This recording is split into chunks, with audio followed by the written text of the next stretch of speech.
Introduce yourself. Myself Bilal from Coimbatore Institute of Technology. We are having Bilal as a technical champion. இப்போ வந்து ஒரு சூப்பரான கேள்வி நம்ம கிட்ட இருக்கு. கேள்வி என்னன்னு பாத்தீங்கன்னா liquid would wet the solid. Liquid வந்து liquid L போட்டுங்க. Liquid wet the solid. Wet the solid.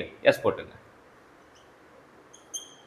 Liquid wet the solid. எப்போ வந்து இதுவாகும் அப்படின்னு தான் கேட்குறாங்க. ஆப்ஷன் ஏ adhesive force வந்து cohesive F suffix A equal to F suffix A. F capital F suffix A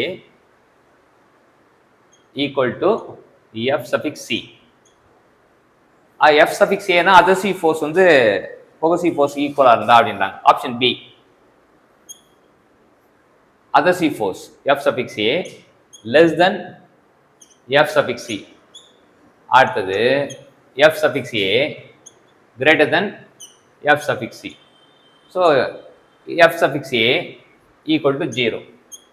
என்ன option வரும்? லிக்விட் வந்து சி ஆப்ஷன். adhesive வந்து கிரேட்டர் தென் cohesive forceோட கிரேட்டராக இருக்கும்போது தான் இது லிக்விட் வந்து சாலிடை வந்து வெட் பண்ண முடியும். அவ்வளோ சூப்பர். இப்போ என்ன அப்படின்னா இப்போ நம்ம கண்ணாடி இருக்கும் தண்ணி வந்து வெட் பண்ணுது அப்படின்னா இங்கே வந்து இந்த கண்ணாடி தான் ஜெயிக்கும் அப்படின்னா இங்கே adhesive force வந்து இந்த cohesive force-ஐ விட ப்ரிடாமினண்ட்டாக இருக்கும்னு தெரிஞ்சுக்கலாம். adhesive force is greater than of cohesive force-னா வெட் ஆகும். இங்கே வந்து இன்னொரு கேள்வியும் புரிஞ்சுக்கலாம். மெர்க்குரிக்கு வந்து இது வந்து வாட்டருக்கு தான் நடக்கும். வெட் ஆகும்போது கண்டிப்பாக கேபிட்டல் ரைஸ் ஃபினாமினா வரும்.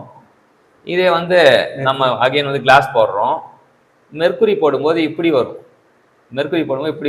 ஸோ இங்கே வந்து adhesive force வந்து cohesive force-ஓட கம்மியாக இருக்கும். இங்கே நான் வெட்டிங் ஃப்ளூயிடுக்கு தான் இது நடக்கும்.